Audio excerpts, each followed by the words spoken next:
I had an accident. We're jumping straight into the photography today, and I've already set up a composition without you, so let me catch you up on that.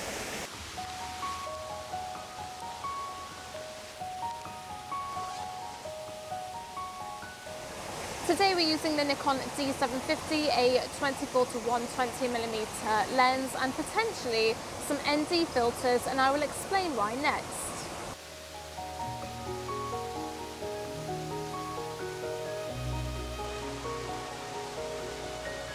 We've got this stream scene here with two cascades, the smallest in the foreground and the largest in the background, jutting out from underneath this bridge. Now, believe it or not, I was actually drawn to the small cascade first, which is why I've decided to pop it into the foreground of our first composition of today, as I think it gives a nice sense of the area. In terms of exposure, we're going to take two images, one exposing for the foreground and one exposing for that cascade right in the back, because that one in the background is very, very dark, it's very sheltered, there's not enough light reaching it. As well as multiple exposures, I'm also going to take a shot without a filter and a shot with a filter. Now, when it comes to water subjects in my images, I usually prefer faster shutter speeds as it shows texture and movement, but this cascade in the front is not particularly graceful. The water is clumping into a white mass in the bottom of my image, which looks a bit messy.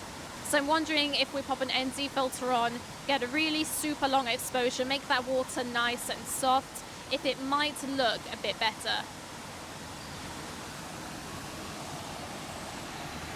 I experimented with the ND filter and I was still getting a giant white blob, which I wasn't very happy with.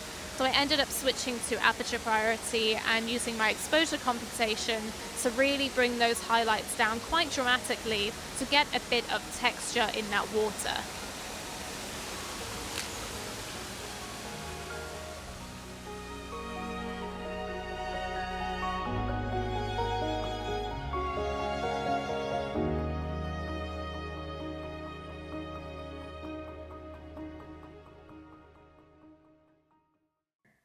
In the space of about 3 seconds, I managed to drown my Nikon D750 and my 24 to 120mm lens. I had reset up my tripod further on the bank to get our second shot, which was a standing eye level composition. And as I mounted my camera to the ball head, I somehow incorrectly mounted it or didn't quite get it to click in. And so as I let go of the camera, believing that it was mounted correctly, it fell forwards, off the tripod, bounced a few times, and ended up in the river. The lens is buggered, the camera is dead, it does not turn on. It's a bit of a kick in the teeth really, but it really only takes a couple of seconds to wipe out $2,000 plus worth of gear.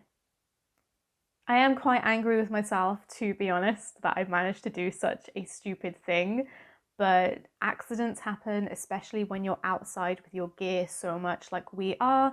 Eventually you're going to have something happen and it's just best not to beat yourself up about it.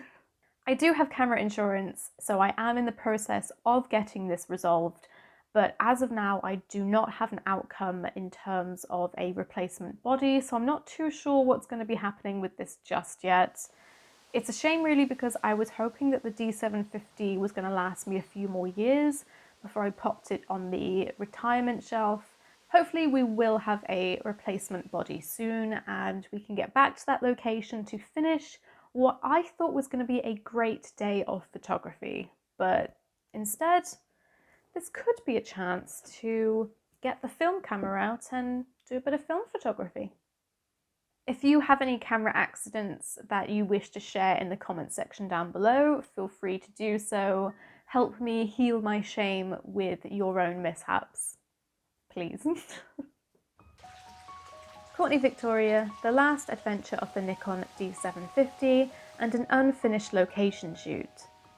Thanks for watching.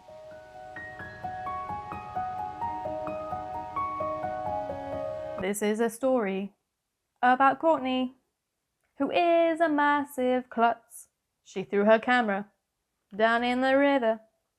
And now it's a pile of junk, a pile of junk.